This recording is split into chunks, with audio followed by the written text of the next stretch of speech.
الله وبركاته. الحمد لله نحمده ونستعينه ونستغفره ونؤمن به ونتوكل عليه ونعوذ بالله من شرور أنفسنا ومن سيئات أعمالنا من يهده الله فلا مضل له ومن يضلل فلا هادي له وأشهد أن لا إله إلا الله وحده لا شريك له وأشهد أن محمدا عبده ورسوله اللهم صل على محمد وعلى آل محمد كما صليت على إبراهيم وعلى آل إبراهيم إنك حميد مجيد اللهم بارك على محمد وعلى آل محمد كما باركت على إبراهيم وعلى آل إبراهيم إنك حميد مجيد أما بعد فأعوذ بالله من الشيطان الرجيم بسم الله الرحمن الرحيم يا أيها الذين آمنوا قوا أنفسكم وأهليكم نارا وقودها الناس والحجارة عليها ملائكة غلاظ شداد لا يعصون الله ما أمرهم ويفعلون ما يؤمرون تبارك وتعالى আমরা বর্তমানে দেশের একটি ক্রান্তি লগ্ন অতিক্রম করছি। খুবই স্পর্শকাতর এবং গুরুত্বপূর্ণ একটা মুহূর্ত অতিবাহিত করতেছি। সবাই নিজ নিজ দায়িত্বে নিজের পক্ষ থেকে আল্লাহর কাছে দোয়া করা দরকার এবং তওবা এবং আল্লাহর দিকে রুজু হওয়া দরকার যে আল্লাহ আমার দেশকে ভালো রাখো এবং দেশের অবস্থা ঠিক করে দাও, পরিস্থিতি ভালো করে দাও এবং আল্লাহর দিকে যেন মানুষ রুজু করতে পারে সেই সুযোগ করে দাও। এইভাবে দোয়া করতে হবে। আশপাশের সব কিছু যেন ঠিক থাকে জন্য দোয়া করতে হবে। আসলে আমরা মনে করি আমরা প্ল্যান করে বুদ্ধি করে জ্ঞানের ভিত্তিতে অনেক কিছু করে ফেলবো, আসলে এগুলা কিছু হয় না। আল্লাহ তাআলা যা করতে চায় তাই হয়। এই জন্য আল্লাহর কাছেই করতে হবে। আল্লাহই করতে পারেন। আল্লাহর কাছে চাইতে হবে যে আল্লাহ তুমি ঠিক করে দাও, আমরা চেষ্টা করে যাচ্ছি। আল্লাহ তো দিবেন দুনিয়াতে। আল্লাহর দস্তুর হলো বান্দারা কাজ শুরু করবে, আল্লাহ তাআলা সাহায্য করবেন, মদত করবেন। রাসূল করিম সাল্লাল্লাহু আলাইহি ওয়াসাল্লামের জন্য উহুদের মাঠে গিয়া তারপরে বেশি করে দোয়া করছে, সারা রাত দোয়া করছে। হাদিসের কথা আছে বদরের যুদ্ধে অনেক লম্বা দোয়া করছেন রাসূলের কাছে। এই যে যুদ্ধগুলোর জন্য মানুষ হিসাবে যা প্রচেষ্টা দরকার আমরা করব, কিন্তু আসল করনেওয়ালাকে আল্লাহ। রাসূলুল্লাহ সাল্লাল্লাহু আলাইহি ওয়াসাল্লাম যখন মক্কা শরীফ থেকে মদিনা শরীফ যেতে বাধ্য হলেন যে না এখন ছেড়ে দিতে হবে, এখন আর থাকার পরিবেশ নেই, আল্লাহর হুকুম চলে আসছে, এখন চলে যান। তখন যাবে যে সেই মুহূর্তটাও বড় কঠিন মুহূর্ত ছিল। চতুর্পাশে ওরা ঘিরে রাখছে, কোনোরকম বের হতে দিবে না। আবার তাও যেন কারো নামে বদনাম না হয়, ওদের কথা মতে আর কি। সবাই মিলে সব গোত্রের মানুষের মধ্যে যুবকদের যেন অংশদারিত্ব থাকে, সেই জন্য সব গোত্রের যুবকদেরকে এক হাত করে জায়গা মানে বাদ দিয়ে তাদেরকে দাঁড় করে দেওয়া হয়েছে। রাসূলুল্লাহ সাল্লাল্লাহু আলাইহি ওয়াসাল্লামের ঘরের চতুর্পাশে পাহারা, আল্লাহ রাসূল ঘরের ভিতরে বের হইলে সবাই মিলে একসাথে হত্যা করে ফেলবো, নাউযুবিল্লাহ, এই চিন্তা ছিল। তাহলে ওই মুহূর্তে ঘর থেকে বের হওয়া কত কঠিন বিষয় ছিল, তা স্বাভাবিক দৃষ্টিতে দেখলে বুঝে আসে। সবাই মজবুত, সবাই তৈয়ার, দেখলেই ওয়ার করবে। তো ওই মুহূর্তে আল্লাহ তাআলা বলছেন, আপনার কাজ চেষ্টা করো, বাকি আমার কাজ, আমারটা আমি করবো, আপনি চেষ্টা করেন। তো চেষ্টা কি করছেন? রাসূলুল্লাহ সাল্লাল্লাহু আলাইহি ওয়াসাল্লাম ঘর থেকে বের হয়ে হাতের মুঠোতে কিছু মাটি নিয়েছে, ধুলাবালির মতো নিয়ে এরকম ভাবে তাদের চোখের মধ্যে মারছে। আল্লাহ বলছে যে আপনি এটা মারেন, বাকি কাজ আমি করতেছি। তো কোরআনের মধ্যে আছে, ওমা রামাইতা ইয রামাইতা ওয়ালাকিন্নাল্লাহা রামা। আপনি যখন মারতেছিলেন আপনি মারেন নাই, আল্লাহই মারছে। মানে আপনি ওসিলা হিসেবে যেটা নেওয়া দরকার করছেন, বাকিটা আল্লাহ করে দিয়েছে। এই যে ধুলাটা সবার চোখে পড়ে গেছে। তো যত বড়ই বাহাদুর হোক, চোখে ধুলা পড়লে সে তো আর স্থির থাকতে পারবে না। দুনিয়ার যত শক্তিশালী, যত বাহাদুর মানুষ তো দুর্বল। ধুলা পড়তে কি হইলো করতে পাশ দিয়ে বের হয়ে গেছে, তাদের খবরই নেই। পুরো তো মনে করছে, কল্পনায় আসে নাই যে এত তাড়াতাড়ি কেমনে যাবে। এদিকে ধুলা টোলা মুছতে মুছতে রাসূলুল্লাহ সাল্লাল্লাহু আলাইহি ওয়াসাল্লাম অনেক দূরে চলে গেছে।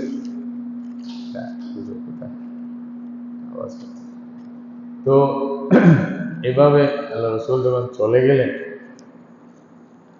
এদিকে এরা মনে করছে কি হয়েছে, কিছু হয় নাই, গেলে তো আমরা জানতাম। ওইদিকে হযরত আলীকে বলছে যে তুমি ইয়া করো, আমার বিছানায় শুয়ে থাকবে চাদর দিয়ে, সকালে মানুষের আমানতগুলো ফিরাই দেবে। হযরত আলীকে গিয়ে জিজ্ঞাসা করছে, আপনার কিরকম? সেদিন তো সবচেয়ে বেশি ভয়ের ছিল, যেহেতু রসুল চলে গেছে, আপনাকে হত্যা করবে এটা তো নিশ্চিত ছিল, যে বিছানায় আসিয়া। হযরত আলী রাদিয়াল্লাহু বলতেছে, আমার সবচেয়ে বেশি আরামের ঘুম ছিল সেই রাতে। কেন? কারণ রাসূলুল্লাহ সাল্লাল্লাহু আলাইহি ওয়াসাল্লাম বলছে যে সকালে ফিরে দিতে হবে। এটা মানে আমি যে রাত্রে মরবো না, এটার গ্যারান্টি। এ রাতে আর মরবো না, কারণ সকালে আমাকে দায়িত্ব দিয়েছে। যে বলছে এর চেয়ে মানে আরামের ঘুম আমার জীবনে আর হয় নাই, কিন্তু আরামসে ঘুমাইছে বলতেছি আর কি। কিন্তু আসলে সেই সময় ওই অবস্থাকে গ্রহণ করা কত বড় বাহাদুরির কথা। যেতে পারবে না, এটা তো মৃত্যুর মুখে চলে যাও একরকম। ওদের ইমান মজবুত ছিল বিধায় আল্লাহ তাআলা দিয়েছিলেন, বিধায় ওরা পারছে, না হয়তো পারত না। তো মনমান কথা হলো, আল্লাহ করবে, আমরা নিজেরা পারবো না। আমাদের কাজ হলো কোনো রকম একটা ওসিলা ধরে আল্লাহর কাছে যাওয়া। আল্লাহ তাআলা এটাই বলছেন কোরআনে, ইয়া আইয়ুহাল্লাযীনা আমানুত্তাকুল্লাহ ওয়াবতাগু ইলাইহিল ওয়াসিলা। আল্লাহর দিকে ওসিলা তালাশ করো। কি ওসিলা? এটা কোরআনে আল্লাহ বিভিন্ন জায়গায় বলছে, এখানেও বলছে ওয়াজাহিদু ফি সাবিলিহি, আল্লাহর রাস্তায় জিহাদ করো, এটা একটা ওসিলা। ইস্তাঈনু বিস-সাবরি ওয়াস-সালাহ, নামাজ, ধৈর্য, রোজা, এগুলোর মাধ্যমে আল্লাহর কাছে প্রার্থনা করো, এগুলো ওসিলা। তো ওসিলা একটা ধরতে হবে। রিজিক আল্লাহ দিবে, ওসাইল দুনিয়ার মধ্যে ওসিলা লাগবে একটা। যে ব্যবসা একটা করতে হবে, কিন্তু ব্যবসা সব কিছু না। ব্যবসা সুন্নত হিসাবে, তরিকা হিসাবে নিলাম, কিন্তু আসল রিজিক দাতা, এই ব্যবসার মাধ্যমে আসল রিজিক দাতা কে? আল্লাহ। আমি বাস জাল মারি দিলাম, মাছ দেনেওয়ালা আল্লাহ, এটা বিশ্বাস করতে হবে। আমি কথা কৃষি কাজ করি, ক্ষেত করছি, খামার করছি, কিন্তু ওইটাই যে আমার জন্য সব কিছু, এটা বুঝলে হবে না। করছি উসিলা হিসাবে দেনেওয়ালা আল্লাহ। আল্লাহ দিতেও পারেন, না দিতেও পারেন, সব দিয়াও আবার নিয়ে যাইতে পারেন। এটা আল্লাহ তাআলার হুকুম, এটা জানি না। এই যে মানে যে বন্যা বর্তমানে চলতেছে বাংলাদেশে, আমরা জানি সবাই, অনেকে সারা বছরের জন্য, জীবনের জন্য অনেক কিছু জমা করে রাখছিল। ওরা জানেও না যে এরকম একটা রাত আসবে ভয়ঙ্কর, যে সব ছিনিয়ে নিবে, সব চলে যাবে, হাতের নাগালে থাকতেও কিছু করতে পারবে না, নিজের চোখের সামনে নষ্ট হয়ে যাবে, বাঁচাতে পারবে না। এটা কেউ তো কল্পনাও করে নেই, নাও তো জানলে তো আগে থেকে সরাই ফেলতো। আবার এখন গ্রামকে গ্রাম যদি নষ্ট হয়ে যায় পানি, তো সরাবেও কোথায়? আর জায়গাও তো নাই। আল্লাহ তাআলা যখন দিতে চায় সেরকম, তাহলে চোখের সামনেই সব শেষ হয়ে গেছে, কিচ্ছু করতে পারে নাই। এগুলো বারবার বারবার আমাদের সামনে এই সমস্ত কিছু আসতেছে, বান্দাকে এটা বোঝানোর জন্য যে তোমাদের হাতে সবকিছু না, সবকিছু একমাত্র কার হাতে? আল্লাহ। আল্লাহ চাইলে খাইবে, নাও তো খাবে না। সবকিছু থাকিয়াও আল্লাহ যদি না চায়, খাইতে পারবে না। এটা হলো আমাদের বিশ্বাস, আকীদা, বিশ্বাস। এটাই মুসলমানদের, এটাই হওয়া দরকার। মৌতের সব কারণ আছে, কিন্তু মরবেন না আল্লাহ চায় না এই জন্য। আর কোনো কারণ নাই, মরে গেছেন আল্লাহ চাইছে এই জন্য। তা আসল কথা এটাই। এতটুকুই যদি হয়, তাহলে মুমিন আল্লাহর কাজে বাধা হবে কেন? আল্লাহ তাআলা যেটাই বলবে সেটাই আমরা মান্য করব যতটুকু পারি। নিজের নফসের ফাহিশাত আছে, মনের চাহিদা আছে, মনের বাসনা ইত্যাদি বিভিন্ন থাকে, এগুলো বাধা হয়। তো এগুলো পদস্খলন হয়ে যায়, তো সাথে সাথে আবার তওবা করতে হবে, ফিরে আসতে হবে। না, আমি এটা করলে হবে না, আমাকে আবার ফিরে আসতে হবে, আমি আসল রাস্তায় চলে আসি, না হয়তো আমার উপায় থাকবে না। এই জন্য আল্লাহ তাআলা ব্যবস্থাও দিছে, খালেস দিলে যদি কোনো ভুল হয়ে যায়, ফিরে আসে, আল্লাহ তাআলা ওগুলো মাফ করে দেয়, আরও মর্তবাও বাড়ায় দেয়। তো এইভাবেই আমাদেরকে সামনের দিকে যাইতে হবে। যদি আমরা মনে করছি আমরা অনেক কিছু করে ফেলছি, একেবারে মিথ্যা কথাগুলো কিচ্ছু করা সম্ভব না। হ্যাঁ, তবে আমাদেরকে কি করতে হবে এটা আল্লাহ তাআলা বলে দিচ্ছে, যে একটা ওসিলা দুনিয়া হিসাবে যেগুলো আল্লাহ এবং আল্লাহ রসুল তোমাদের বলে দিছে, সে মতে করো, দেনেওয়ালা আল্লাহ। আসল রিজিক দাতা আল্লাহ, আসল মানে পরিত্রাণ দাতা, মুসিবত দেখে আমাদেরকে যে নাজাত দিবেন আল্লাহ দিবেন, আর কেউ দিতে পারবেন না। বাঁচাবে আল্লাহ, মারবেও আল্লাহ। আল্লাহ তো সব সর্বক্ষমতার মালিক। ইন্নাল্লাহা আলা কুল্লি শাইইন কাদির। এই জন্য আমাদেরকে বুঝতে হবে আল্লাহ যা বলে। এখন কথা হলো, মরা তো আমরা যে হয়েছি, দুনিয়াতে যে আসছি, এটা কি সবসময় থাকার জন্য আসছি না মরার জন্য আসছি? মানে আপনি দুনিয়াতে আসা, দুনিয়াতে সৃষ্টি হওয়া, আপনি দুনিয়াতে পয়দা হয়ে জন্ম নিছেন, এটাই সবচেয়ে বড় প্রমাণ যে আপনি মরবেন। যে মরার দলিল হওয়াটাই মরার দলিল, আল্লাহ তো কেউ তো বাঁচে নেই। হ্যাঁ, এই জন্য তো কোরআন বলতেছে কুল্লু নাফসিন যায়িকাতুল মাউত, প্রত্যেক প্রাণী, কেউ বাঁচবে না, কেউ বাঁচবে না। কুল্লু শাইইন হালিকুন ইল্লা ওয়াজহা। কিন্তু মওত তো হবেই, কিন্তু মওত কোন অবস্থায় হবে, মওতের পরে কি হবে, এটাই না আমাদের চিন্তার বিষয়।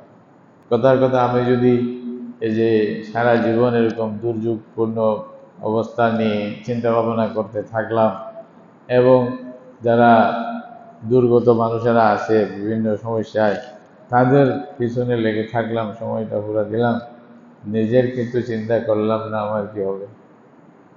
বলেন, আসল দুর্যোগের সময় আমার কি হবে এটা তো খবরই নেই। তাহলে এটা আগে চিন্তা করতে হবে, আমি এটাও করব, ওটা যতটুকু সম্ভব দায়িত্ব হিসেবে। কিন্তু এর আগে যেটা প্রায়োরিটি, সবচেয়ে বেশি প্রাধান্য যেটা দিতে হবে, এটা হলো নিজের বিষয়। আল্লাহ তাআলা বলছেন, কোরআনে বলতেছেন, ওয়ালাকাদ জিতুমুনা ফুরাদা কামা খালাকনাকুম আউওয়ালা মাররা। আল্লাহ বলছে, মানুষ তুমি আমার কাছে আবার ফিরে আসবে যেরকম দুনিয়াতে গেছিলা সেরকম। তোমার কোনো পার্টি, তোমার দলবল, তোমার সম্পদ, তোমার পরিচিতি কিচ্ছু থাকবে না, একেবারে একা। একা যেভাবে দুনিয়াতে আসছো সেভাবে। একটু চিন্তা করেন না, দুনিয়াতে যখন আমরা আসি, তখন আসলে কি আমাদের কিছু থাকে কিনা? থাকে? কিছু নাই তো। না মা বাপ চিনি, না ভাই চিনি, না বন্ধু চিনি, না যিনি মা পালতেছে ওনাকেও তো চিনি না যখন দুনিয়াতে আসি। আর একটা কথা বলার শক্তি নেই, একটা টাকার মালিক না, কোনো দল নাই, কোনো শেষ নাই, কোনো মানে মানে দরবেশ নেই, কেউ নেই, একেবারে অপরিচিত, একেবারে একটা এরকম সবার মানুষের উপরে নির্ভর। একেবারে মানুষ কিছু না করলে ওরা মানে তওয়ালা দিয়া পেশায় যদি আমাকে না নেই তা আমি নিচে উঠতেও পারবো না, হ্যাঁ, খাইতে যে আমাকে না খাওয়াইলে খাইতেও পারবো না, সেরকম অবস্থা। আল্লাহ বলছে আও একা, আমার সাথে কেউ নেই। ওয়ালাকাদ জিতুমুনা ফুরাদা, আল্লাহ বলছে একাই আসবে। কামা খালাকনাকুম আউওয়ালা মাররা, যেভাবে আমি একা একা সৃষ্টি করছি সেরকম একাই আসবে, কিচ্ছু থাকবে না। যখন আস্তে ধীরে মানুষের এগুলো অর্জন হয় দুনিয়াতে, আবার যখন চলে যায় তখন কি সাথে কিছু নেওয়া যায়? তখনও তো একা হয়ে যায়, তাই না? পার্টিরাও ছেড়ে দিবে, আপনার দল বলেরাও ছেড়ে দিবে, ভাই বন্ধুরাও ছেড়ে দিবে, টাকা পয়সা এটাও ছেড়ে দিবে। যে আল্লাহর বান্দারা বলছেন ये तुम्हारी माल दौलत ये तेरा शाही महल, या वो तुझको छोड़ देगा या उसे छोड़ेगा। এই যে যা দেখতেছি, হয়তো আমি ছেড়ে দেবো বা আমাকে ছেড়ে দেবে, দুইটার একটাই তো না। মৃত্যু মানে কি আমাকে ছেড়ে দেবে, সব কিছু ছেড়ে দেবে। তেমন কি অনেকবার আপনাদেরকে এগুলা বলছি যে মানুষের নামটা পর্যন্ত চিনিয়ে নেওয়া হয়, যখন মারা যায় তখন আর ওই নাম ধরিয়া কেউ ডাকবে না, অমুক চৌধুরী এটা আর বলবে না, এখন বলবে ওনার লাশ, নামটাও গেছে, আর বাকি তো গেছেই গেছে। আসলে নামটা আমাদের ছিল না তো, প্রথম যখন দুনিয়াতে আসি তো কোনো নাম নিয়ে আসে নাকি? নাকি মা বাপ এরা মিলে একটা ঠিক করে? তো যারা ঠিক করে তারাই যাওয়ার সময় আবার নিয়ে নেয়, ওরা বলবো যে না এটা তো তোমার ছিল না, আমরা দিয়েছিলাম, দিয়ে দাও, একা যাও। রাসূল করিম সাল্লাল্লাহু আলাইহি ওয়াসাল্লাম বলছেন মানুষ যখন মারা যায় তখন মানুষের পিছনে পিছনে কবর পর্যন্ত তিনটা জিনিস যায়, দুইটা জিনিস ফিরে আসে, একটা জিনিস তার সাথে থাকে। তাহলে যেটা থাকে ওটা খেয়াল করতে হবে, যেটা থাকবে কবরে আমার সাথে ওইটাই তো চিন্তা করতে হবে। তো বলতেছে তিনটা জিনিসের মধ্যে তার সম্পদ, তার আত্মীয় স্বজন, তার আমল, নিজে যা কাজ করছে ভালো খারাপ, এই তিনটা জিনিস তার সাথে যায়। ওখানে তার সম্পদও ফিরে আসবে, তার আত্মীয় স্বজনও ফিরে আসবে। আত্মীয় স্বজনরা মাটি দিয়ে ওরাও চলে আসবে, বসে থাকবে না কেউ। আর ধন সম্পদ যা ছিল খাটিয়া ইত্যাদি এগুলো যা ছিল ওগুলোও ফিরে আসবে, কিন্তু ওই মানুষটার সাথে থাকবে যে তার আমল, ভালো করলে ভালো, নাউজুবিল্লাহ খারাপ করলে খারাপ, যেটা করছে ওটাই থাকবে। তাহলে ওখানে একেবারেই তো একা। তো সুতরাং যেভাবে দুনিয়াতে আসছি সেভাবেই যাব। তাহলে আমাকে সবচেয়ে বেশি যেটা চিন্তা করতে হবে এটা হলো মাই সেলফ। কি বলে করি দুনিয়ার জন্য, কিন্তু দুনিয়াতে আসিয়া ওইটার জন্য উদ্দেশ্যের জন্য সব ভুলে যাই। আমাকে সামনের দিকে যে যাইতে হবে, ওইখানে কি কোন কোন প্রশ্নের সম্মুখীন হতে হবে এইসব কিছু আমরা ভুলে যাই। এখানে আসে সব ভুলে যাই, যা মন চাই তা করি। এটা পার্টির বলে, হ্যাঁ, টাকা পয়সার বলে, বা বড় লোকের সম্পর্কের বলে, কত কিছু রকমের বল আছে দুনিয়াতে যেটা আমরা সাধারণত ব্যবহার করি। এগুলাকে সব কিছু মনে করি নাউজুবিল্লাহ। অথচ এটাও দুনিয়া আমাদের সবক দেয় বারবার যে এগুলা সব তোমার না, এগুলা সব তোমার না, এটাও বলে দেওয়া হচ্ছে স্পষ্ট। তারপরেও বুঝি না, এগুলার বল দেখাইতে যাই আর নিজের কোনো খেয়ালই করি না। অনেক সময় আবার ভালো উদ্দেশ্যও এটা করি যে পারলে বলে নিজেরটা থাক, অন্যগুলোর দিক নিজেরটা থাক, মানে নিজের আমলের কথা বলতেছি আমি, নিজের ইমান আমল এগুলার চিন্তাও নেই। আমি নামাজ পড়ছি কিনা এটা দেখলাম না, আমি জাহান্নাম থেকে বাঁচার চেষ্টা করতেছি কিনা ওটা দেখলাম না, আমার পরিবারকে বাঁচানোর চেষ্টা করতেছি না ওটা দেখলাম না, খালি অন্য চিন্তার মধ্যে মগ্ন থাকলাম। আল্লাহ তাআলা এটা মানা করতেছে। আল্লাহ তাআলা বলতেছে তুমি দুনিয়াতে আসছো, দুনিয়াতে আর কিছু করতে পারবে না, সব আল্লাহর হুকুমে হবে। তো প্রথম কাজ তোমার, তুমি নিজেকে নিজের পরিবারকে জাহান্নাম থেকে বাঁচাও, এটা তোমার প্রথম কাজ। এটাই আয়াতের মধ্যে, যেটা সূরা তাহরিমের মধ্যে যে আয়াত, এটার মধ্যে আছে। এই সূরা তাহরিমের এই আয়াত যেটা পড়লাম আপনাদের সামনে, এই আয়াতের আগের আয়াত যেগুলো এগুলা শুনলে অবাক হবেন। এগুলা আল্লাহ তাআলা নবী পরিবারকে, আল্লাহ বলছেন নবী পরিবার বলে তোমরা সব কিছুর ঊর্ধ্বে না, তোমাদেরকেও তো আল্লাহর হুকুম অক্ষরে অক্ষরে পালন করে তারপর আসতে হবে। প্রথম শুরুর অবস্থা দেখলে বুঝবেন, লিমা তুহারিমু মা আহাল্লাল্লাহু লাক তাবতাগি মারদাত আজওয়াজিক ফাত্তাকুল্লাহ।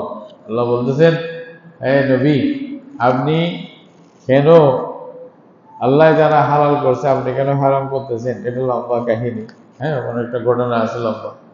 তো আপনি কেন করতেছেন? স্ত্রীদের সন্তুষ্টি চাইতেছেন। স্ত্রীদের সন্তুষ্টি আপনার কি হবে? আপনাকে আল্লাহর সন্তুষ্টি দেখতে হবে। স্ত্রীরা আল্লাহর কথা মধ্যে আসলে ভালো, নাইলে নেই। নবীকে বলতেছে শুরুতে, এবং আল্লাহ গামানি রসুল্লাহর স্ত্রীদেরকে আল্লাহ তাআলা বলতেছেন, তোমাদেরকে যদি রসুল তালাক দিয়ে দেয় তাহলে তোমাদের চেয়ে অনেক ভালো ভালো মহিলা মুমিন মানে মেয়েরা নবীর জন্য রেডি আছে, ওগুলাকে করাই দেবো, তোমাদের তো অনেক ভালো হবে। এভাবে ডাকছে নবী পরিবারকে, আল্লাহ শুদ্ধ করতেছে, এরপরে মুমিনদেরকে আহ্বান বলতেছে। তাহলে যেখানে আল্লাহ তাআলা রাসূলুল্লাহ সাল্লাল্লাহু আলাইহি ওয়াসাল্লাম রাসূলুল্লাহর পরিবারকে ছাড়তেছেন না, ওদেরকেও ধরতেছেন, তাহলে আমি কি মনে করতেছি আমাদেরকে ছেড়ে দিব? আমি অমুক বুজুর্গের মানুষ, অমুক বুজুর্গের নাতি, অমুকের ফুতি, এরকম সুযোগ হবে? কার নাতি কার ফুতি এগুলো দেখা যাবে না। মুসিবত যখন আসবে, আল্লাহর ধরা যখন আসবে, তখন আপনি এগুলা দিয়ে পার পাবেন না, কোনোদিনও পাবেন, কোনোদিনও পাবেন না।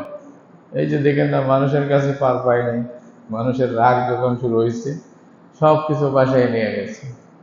এতদিন পর্যন্ত কি এত কত কিছু বলা হয়েছে, শব্দ, বড় বড় মহান মহান শব্দ, আমি অমুক আমুক তমুক, একেবারে সব ব্যঙ্গে সুরে মার করে বলছে, শেষ, তাই না?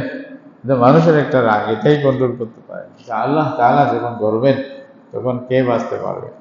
এখন কোনো উপায় হবে না। এটাই নবী করিম সাল্লাল্লাহু আলাইহি ওয়াসাল্লামের পরিবারের কথা বলে তারপরে যে আল্লাহ বলতেছেন, এটার সাথে এটাই মুনাসাবাত, যে আল্লাহ যখন ওনাদেরকে ছাড়বেন না, যদি ছাড়া দরকার থাকতো, আল্লাহ যদি ছেড়ে দিতে ওদেরকে প্রথম ছেড়ে দিতেন, যেহেতু উনি সবচেয়ে বেশি প্রিয়, ওনার চেয়ে প্রিয় আর কেউ নেই, ওনার পরিবার আল্লাহর কাছে বেশি প্রিয়। আল্লাহ ওদেরকে নির্বাচন করেছেন আজওয়াজে মুতাহহারাতকে, কার জন্য? রসুলের জন্য। বলেই দিয়েছেন যে এগুলো আমি দিয়েছি, এগুলো বাদ দিয়া বাকি আগুলো আপনি পারবেন না, আপনার অন্যদিকে নজর দেওয়ার দরকার নেই, এদেরকেই আমি আপনার জন্য নির্বাচন করছি, এটাই সবচেয়ে শ্রেষ্ঠ। কিন্তু তারপরেও আল্লাহ তাদেরকে বলতেছেন, আপনারাও দরাসোয়ার বাহিরে মনে করবেন না, দরাসোয়ার বাহিরে আপনারা, ওনাকে জবাবদেহি করতে হয়। তাহলে আমি আর আপনি কেমনে বলবো যে আমি পার পেয়ে যাব? হ্যাঁ, এটা নয়, তাহলে কাজ করতে হবে। এই জন্য আল্লাহ বলছে, যদি দুনিয়াতে সদর বদর করো, ঠিক না করো, মুনাফিকি জীবন যাপন করতে থাকো, এবং মানে ইমান মানে আমল বা মানে ইমান কুফরকে মিলে গেল, তাহলে মনে রাখবা সেই জাহান্নাম থেকে, আগুন থেকে তোমাদেরকে বাঁচানোর কেউ থাকবে না। এটাই আল্লাহ বলতেছেন, ইয়া আইয়ুহাল্লাযীনা আমানু কু আনফুসাকুম ওয়া আহলিকুম নারা। আল্লাহ বলছে, হে মানুষ, এই যারা ঈমান আনছো, ঈমান যারা আনে নাই তাদের কথা তো আছেই, এরা তো এমনিও জাহান্নামে যাবে বেলা হিসাব, যদি ঈমান ছাড়া দুনিয়া থেকে চলে যায়, ওদের আর হিসাবের দরকার কি? আল্লাহ বলছে, ফালা নুকিমু লাহুম ইয়াওমাল কিয়ামাতি ওয়াজনা, আমি তাদের জন্য পাল্লা খাড়া করবো না, বেলা হিসাব যাবে জাহান্নামে। এটা আছে কতগুলি, যেমন ইমানদারের মধ্যে কতগুলি বেলা হিসাব জান্নাতে যাবে, তো কাফেরের বেলা হিসাব কোথায় যাবে? জাহান্নামে চলে যাবে। এটা তো আল্লাহ বলছে। কিন্তু ঈমান আনার পরে যারা ঈমান মতে কাজ করবে না, তোমাদের খবর আছে। এই জন্য আল্লাহ বলতেছেন যে ঈমান যদি আসে তোমাদের, লা ইলাহা ইল্লাল্লাহ মুহাম্মাদুর রাসূলুল্লাহ যদি পুরোপুরি ইয়াকিনের সাথে পড়ে থাকো, তাহলে তোমরা এই কাজ করতে হবে। তোমাদের কাজ হলো কু আনফুসাকুম, নিজেকে বাঁচাও। কু আনফুসাকুম মানে প্রথমেই নিজেকে বাঁচাও। তো নিজের কথা আগে আসে, কারণ যখন কিয়ামত শুরু হবে তখন হয়তো আপনার এই বংশ, এই পরিচয়, এগুলো কিচ্ছু থাকবে না। ওয়াইয়াউমা ইউনফাখু ফিস-সূর ফালা আনসাবা বাইনাহুম ইয়াওমাইযিন ওয়ালা ইয়াতাসাআলুন। আল্লাহ তাআলা বলতেছেন, যখন সিংহে ফুঁক দেওয়া হবে তখন কেউ কাউকে চিনবে না। কিয়ামতের দিন তো অনেক সময় এমন হবে, যদি অবস্থা খারাপ হয়, কেউ চিন পরিচয় থাকলেও তো ভাগবে, ওগুলো কাছে আসবে না। ইয়াউমা ইয়াফিরুল মারউ মিন আখিহি ওয়া উম্মিহি ওয়া আবিহি ওয়া সাহিবাতিহি ওয়া বানিহি। আপনারা কোরআনে বারবার মানে পড়তেছেন, শুনতেছেন, ওয়াজে শুনতেছেন যে ভাই ভাই থেকে, বাপ স্ত্রী, স্বামী থেকে স্বামী, স্ত্রী থেকে, বাপ ছেলে থেকে, ছেলে বাপ থেকে, এভাবে একজন একজন থেকে পলায়ন করবে, কাছে আসবে না, ধরা দিবে না।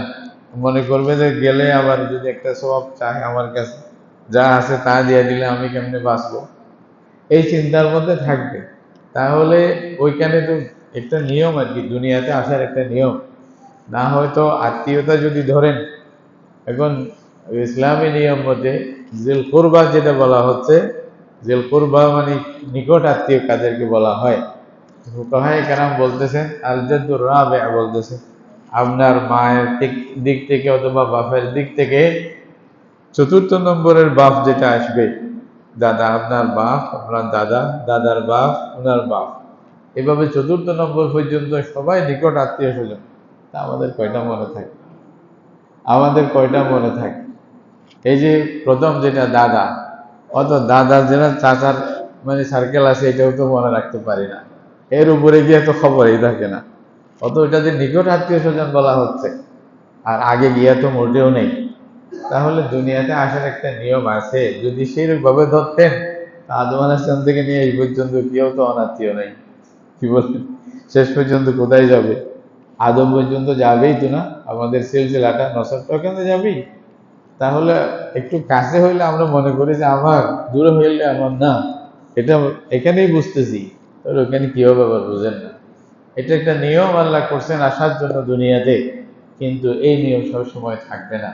মানুষ এই জন্য ওয়ালা তাজিরু ওয়াজিরাতুন বিজরা উখরা, আল্লাহ তাআলা বলতেছেন কারো পাপের জন্য, কারো সওয়াবের জন্য কাউকে ধরা হবে না। যা কিছু তোমার নিজের জন্য তোমাকে ধরা হবে। তা আল্লাহর নিয়ম এটা নয়।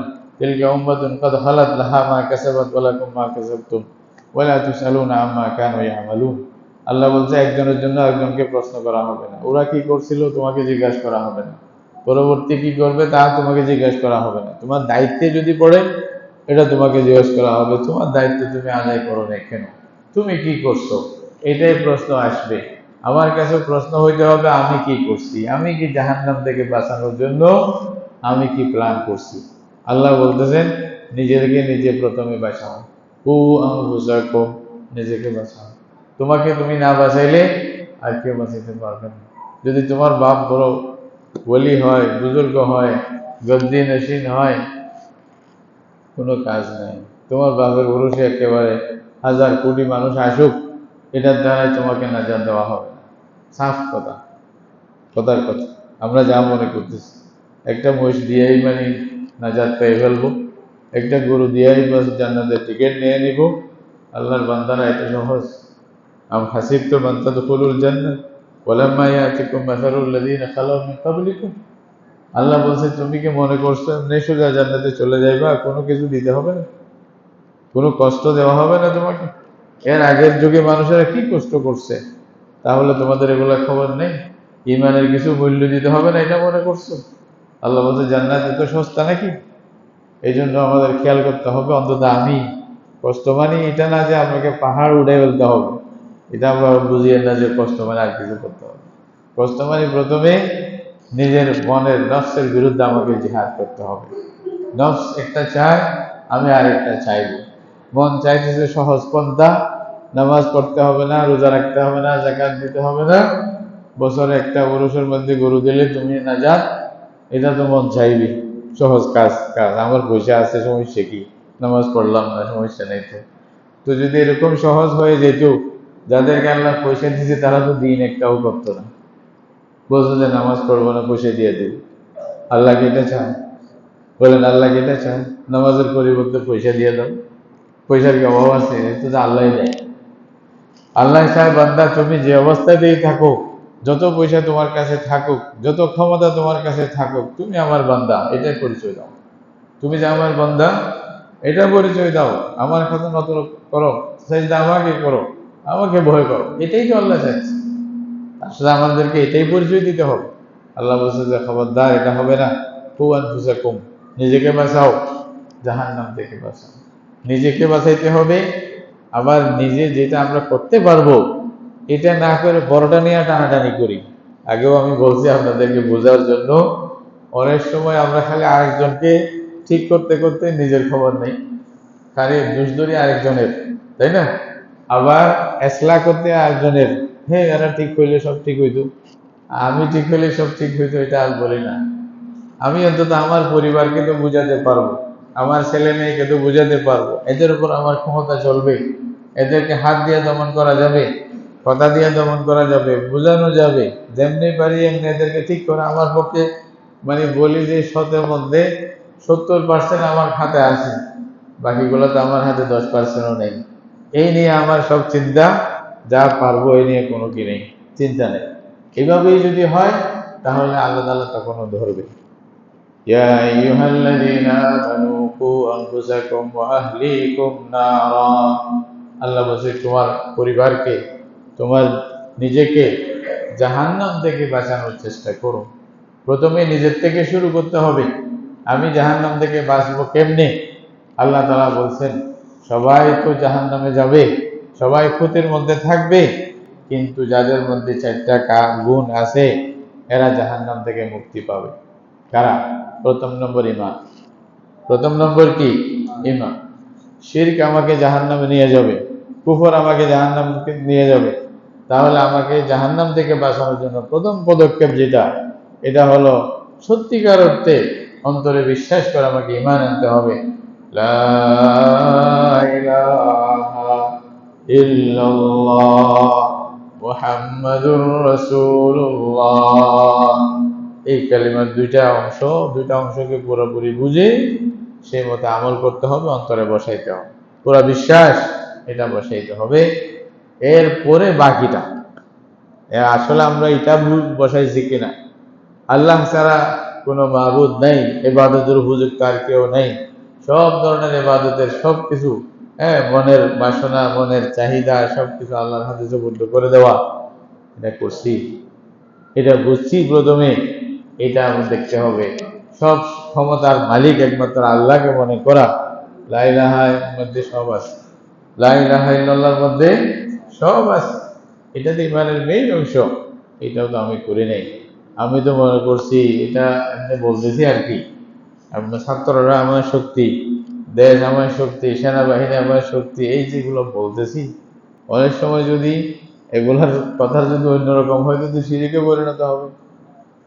এটা জানা আছে? ওদেরকে তো আল্লাহ দিছে, ওদেরকেও আল্লাহ দিছে, তাহলে এই জন্য প্রথম বলতে হবে আল্লাহর কথা।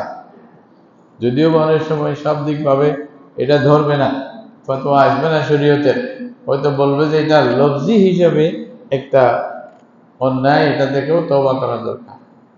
অনেক সময় লফজি হিসাবে, শাব্দিক হিসাবে একটা কুফর হয়, যদিও বা আপনি অন্তর না কাফের বলা যাবে না আপনাকে, কিন্তু শব্দটা কুফরি শব্দ, এটার কারণে হয়তো আপনাকে এই ফতোয়া না দিলেও এটার জন্য আল্লাহর কাছে আপনাকে গুনাহ মাপ চাইতে হবে, যে আল্লাহ ভুল করছি, খেয়াল করি নাই, কি বলে ফেললাম, কি বলে ফেললাম। বলতেছেন অনেক সময় আল্লাহ যখন ধরবে, একটা শব্দের মধ্যে ধরিয়েও তো আমাকে আটকাই দেবে, আমি আর কিছু করতে পারবো না। ওই যে বায়েজিদ বুস্তামি রহমতুল্লাহর একটা ঘটনা আর কি, আল্লাহ আলম, ঘটনার তো আর দলিল লাগে না, বোঝার জন্য বলতেছে। এটা কি উনি স্বপ্নে দেখছেন যে কিয়ামত হয়ে গেছে, উনি অনেকগুলো মানে সওয়াবের গাঠি নিয়ে কিয়ামতের দিন উঠছে, আর দেখতেছে এক চোখের হজ খালি সব সওয়াব, এরকম মানে ভালো কাজ নেকি এগুলো দেখছে। তো মনে মনে করছে আজকে আলহামদুলিল্লাহ এতগুলি আমার কাছে আছে, আমি তো বড় লোক, চলে যাবো জান্নাতে, আর তো সমস্যা নেই। ফেরেশতারা আসিয়া, উনি স্বপ্নে দেখতেছে, এটা কোরআন হাদিসের কথা না, তা আসিয়া ফেরেশতারা বললেন যে বায়েজিদ, আল্লাহ তাআলা নিজের রহমতে আপনার জন্য জান্নাতের ফয়সালা করছে, আপনি জান্নাতে যাইতে পারেন। তো এটা শোনার পরে উনি বললেন যে আরে এতগুলি আমল করলাম, এতগুলি সওয়াব, কোনো কাজে আসলো না, আল্লাহর রহমতেই যেতে হবে। তো ফেরেশতারা আল্লাহর কাছে গিয়ে বলছে যে আল্লাহ, উনি তো আপনার রহমতে আসতে চায় না, উনি নিজের কামাই দিয়ে আসতে চায়। বলছে তাই নাকি? তো বলছে ওকে বলো, উযকুর লাইলাতাল লাবান, যাও বলো না, বলে দুধের রাতকে স্মরণ করো একটু। তুমি যে নিজের আমল দিয়ে জান্নাতে যেতে চাও, দুধের রাতকে স্মরণ করো। দুধের রাত কি ঘটনা ছিল কি, একদিন মানে এক সময় রাত্রে ঠান্ডা দুধ পান করছে বায়েজিদ বিস্তামি রহমতুল্লাহ আলাই। মানে ঠান্ডা দুধ পান করছে, মানুষ স্বাভাবিক অনেক সময় পেট কামড়াইতেছে, বলতেছে ঠান্ডা দুধ পান করার কারণে পেট কামড়াইতেছে। এটা তো আমরাও বলি, একটা না একটা কারণ তো বলি, এইটা হয়েছে এটা হয়েছে, ওই ঠান্ডা বেশি খাওয়াতে সর্দি হয়ে গেছে, এটা বলি না আমরা, এরকম বলে ফেলছে। বসে এই ঠান্ডা দুধ পান করার কারণে পেটের কামড়ি শুরু হয়েছে। তারপরে বলছে যে এখন বলো, ঠান্ডা দুধের মধ্যে শক্তি আছে যে পেটের মধ্যে কামড়ানো দেওয়ার জন্য? এটা শিরিক হয় নাই? আর শিরিকের দ্বারা সব আমল ধ্বংস হয় না? তখন তো আল্লাহর বান্দার মাথায় দৃষ্ট সর্বনাশ, আমি তো যা করছি জীবনে এক কথাই তো শেষ, এখন কিছুর আমি উপযুক্ত থাকবো না, সব তো বরবাদ, তাহলে আল্লাহ রহমত ছাড়া যাবো কেমনে?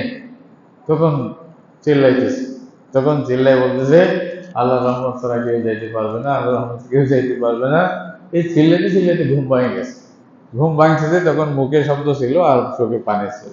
আল্লাহর বান্দা যখন খুব কান্নাকাটি করছে, আল্লাহ কোনো ভুল হলো নাকি, আমাকে ক্ষমা করবো, স্বপ্নের কথা। তুই তো বুঝান, এটা একটা হাদিসের মধ্যে আছে, আল্লাহ রাসূল সাল্লাল্লাহু আলাইহি ওয়াসাল্লাম বলছে তোমরা কেউ নিজের আমল দিয়া জান্নাতে যাইতে পারবে না যদি আল্লাহর রহমত না হয়, আল্লাহর দয়া না হয়। আল্লাহ যদি না চায় তাহলে তোমাদের আমল দিয়ে কেউ যেতে পারবে না। হযরত আয়েশা রাদিয়াল্লাহু তাআলা আনহা এখানে প্রশ্ন করছেন, ইয়া রাসূলুল্লাহ ওয়ালা আনতা। হযরত আয়েশার প্রশ্ন খুব যুক্তিযুক্ত, মানে এরকম কি, মানে এটা আর প্রশ্ন হইতেই পারে না। আর হযরত আয়েশা যেটা বুঝাইতে চাইছে ওইটাই আসল কথা। মানে যদি কোনো ব্যক্তি পৃথিবীতে নিজের আমলের ভিত্তিতে জান্নাতে যেতে পারে, এক নম্বর কে হবে? মুহাম্মদ রাসূলুল্লাহ সাল্লাল্লাহু, ওনার উপরে কেউ নেই, আর তাকে আদম আলাইহিস সালাম পর্যন্ত নাই, নবীদের সর্দার যিনি, সবারই মানে এক ব্যক্তি আল্লাহ তাআলার পরে সমস্ত মানুষের মধ্যে, জিন ইনসান সবার মধ্যে সর্বশ্রেষ্ঠ, সবচেয়ে বেশি প্রিয় আল্লাহর কাছে কে? মুহাম্মদ রাসূলুল্লাহ। তাহলে পারলে উনি না পারবে, আর কেউ পারবে না, প্রথম নম্বর ওনার আসবে। এই জন্য হযরত আয়েশা রাদিয়াল্লাহু আনহা জিজ্ঞাসা করতেছেন, ওয়ালা আনতা ইয়া রাসূলুল্লাহ, আপনিও পারবেন না? আল্লাহর রহমত ছাড়া জান্নাতে যাওয়ার ব্যবস্থা আপনার জন্যও কি হবে না? রাসূলুল্লাহ সাল্লাল্লাহু আলাইহি ওয়াসাল্লাম সাফ করে বলছেন, ওয়ালা আনা আয়েশা, আমিও পারবো না, ইল্লা আন ইয়াতাগাম্মাদানি আল্লাহু বিরাহমাতিহি। আয়েশা, যদি আল্লাহ তাআলা নিজের রহমতের চাদর দিয়ে আমাকে ধরে না নেয়, আমিও পারবো না। আল্লাহু আকবার। তাহলে আর কি কথা থাকে? এবার বুঝতেছেন কি কথা দিয়ে, কি দিয়ে কি করতেছি। তো কোন সময় আমরা কোন কথা দিয়ে কি যে ধ্বংস করতেছি আল্লাহই জানে, এটার উপর কি ভিত্তি করবেন? এই জন্য ভাই প্রথমে নিজেকে বাঁচাইতে হবে। আমার আমলগুলো ঠিক আছে কিনা আল্লাহই জানে, আমি কি জানি। এই জন্য রাসূলুল্লাহ সাল্লাল্লাহু আলাইহি ওয়াসাল্লাম অজান্তে যদি কোনো শিরিক কুফর হয়ে যায়, এটা থেকে পরিত্রাণের জন্য দোয়া শিখাই দিছে। আল্লাহ রাসূল বলছে ডেইলি এই দোয়া করো, সকাল সন্ধ্যা বলো, আল্লাহুম্মা ইন্নী আউযু বিকা আন উশরিকা বিকা ওয়া আনা আ'লাম ওয়া আস্তাগফিরুকা লিমা লা আ'লাম। এটা বলার সকাল বিকাল মানে পড়তে বলছে। বলছে যে আল্লাহ, জানিতে পক্ষে শিরিক করা থেকে তোমার পানা চাই, আর যদি অজান্তে হয়ে যায় দয়া করে ক্ষমা করে দাও। আল্লাহ, আমি অজান্তে যদি শিরিক হয়ে যায় ক্ষমা করে দাও। এটা আল্লাহ রাসূল শিক্ষা দিচ্ছে বান্দাদের মধ্যে শিক্ষা দিচ্ছে যে সকালেও বলবা, বিকালেও বলবা, কোন সময় মওত হয় বলা যায় না। তাহলে এটাকে আল্লাহ তোমার তওবা মনে করে তোমাকে ক্ষমা করে দেবে, যে বলতে তওবা করছে। তাহলে একে আমাকে নিজেকে বাঁচাইতে হবে। সবকিছু আসলে কিসের জন্য? নিজেকে বাঁচানোর জন্য। নামাজ পড়তেছে কিসের জন্য? নিজেকে জাহান্নাম থেকে, বড় ভয়াবহ সংকট থেকে বাঁচানোর জন্য। যাকাত দিচ্ছি কিসের জন্য? ভয়াবহ সংকট থেকে বাঁচার জন্য। তাহলে প্রথম নিজেকে বাঁচানো, প্রথম নিজেকে বাঁচানো। কু আনফুসাকুম, শিরিক থেকে বাঁচতে হবে, কুফর থেকে বাঁচতে হবে, কবিরা গুনাহ থেকে বাঁচতে হবে, হারাম থেকে বাঁচতে হবে, তারপরে নিজেকে বাঁচাইতে পারবেন। এগুলা নিয়ম, এগুলা বিস্তারিত বললে অনেক লম্বা হবে। এবার বুঝেন একটা একটা কি। তাহলে এগুলা যদি আমি করতে থাকি, অনুশীলন করতে থাকি, এগুলা কন্টিনিউ করতে করতে অন্য যা পারি করবো যে, কিন্তু প্রথম প্রাধান্য নিজের উপর। আমরা প্রাধান্য দিচ্ছি কাকে? পরকে। নিজের দোষ ঠিক করার চিন্তা নেই, আরেকজনের দোষ ঠিক করার জন্য দৌড়ে যায়, হ্যাঁ দোষী, ওকে ঠিক করে দাও, ও ঠিক করতে হবে, হুজুরেরা ঠিক হয়ে গেলে আমরা সব ঠিক হয়ে যেতাম। এটা কোথাও লেখা আছে নাকি? বলেন না, আপনি বলতে আমরা হিসাবে আপন হিসেবে বলতেছি, বলেন হুজুর ঠিক হলে সব ঠিক হয়ে যাবে, এটা একটা কথা হইলো? আপনাকে ঠিক হইতে হবে না? সব দোষ হুজুরের উপরে দিয়ে দিলেন, তারপরে চলতে পারবেন? আল্লাহ কি বলবে না তোমাদের দোষ নেই, হুজুরের দোষ হুজুরকে নিয়ে আসে, তো বলবে না? ভাই এটা বলবে না, এটা বলবে না, মনে রাখেন। এটাই তো আল্লাহ বলতেছেন, তোমরা নিজেরা, তোমরা নিজেরা করো। আমরা অনেক সময় বলি ওরা ঠিক করলে সব ঠিক হয়, আর আমি ঠিক নেই সব কিছু ঠিক না, আমি আগে ঠিক করি। আল্লাহ আমাকে কি বলতেছে? আমার ছেলেকে আমি কুফর থেকে বাঁচাই, শিরিক থেকে বাঁচাই, মানে আযাব গজব থেকে বাঁচানোর চেষ্টা করি। আমাদের খবর আছে মোবাইলের মধ্যে গেমের শুরুতে, বিভিন্ন শুরুতে শিরিক আমার ঘরে ঢুকায় দিচ্ছে, বিভিন্ন সংস্কৃতির নাম দিয়ে, হ্যাঁ ইন্ডিয়ান সংস্কৃতির নাম দিয়ে আমার ঘরের মধ্যে কুফর ঢুকাই দিচ্ছে, শিরিক ঢুকাই দিচ্ছে, আমার খবরই তো নেই। বড় মজা করে আমি গর্ব করে বলতেছি এই শব্দগুলো যেগুলা কাফেররা উচ্চারণ করে, আমি নিজের থেকে উচ্চারণ করতেছি নাউজুবিল্লাহ। কেন? আমার ইমান কোথায়, আমার জ্ঞান কোথায়? কুয়েতের একজন আরব, আমরা বলি না আরবকে আমরা পবিত্র মনে করি না, ওখানেও নাস্তিক থাকতে পারে। আবু জাহাল কোথায় ছিল? আরবের মধ্যেই তো ছিল, তাই না? আরব বলেছে একেবারে পাক পবিত্র, একেবারে আসমান জান্নাতে পৌঁছে গেছে, এটা আপনাকে কে বলছে? সেখানেও থাকতে পারে। কুয়েতের এক এক শয়তান, সে একটা গেম বানাইছে বাচ্চাদের, হ্যাঁ 99 নাম দিয়ে গেম বানাইছে। 99 এটা গেম। এইখানে নাউজুবিল্লাহ পাথর, কতগুলি পাথর ঠিক করছে, মানে 99 স্টোন, এটা বলে এক এক পাথরের নাম দিয়েছে জব্বার, কাহ্হার, নাউজুবিল্লাহ, আল্লাহ তাআলার সিফাতি নামগুলো দিয়েছে। এবং এখানে বুঝাইছে পাথরকে যখন কিছু বলা হয় সে করতে পারে না। কিন্তু ছোট বাচ্চার মনের মধ্যে কি আসবে? জব্বার দুর্বল, পারে নাই। কোরআনে জব্বার পড়তেছে কি আল্লাহর নাম, বুঝো জব্বার তো পারে না, নাউজুবিল্লাহ।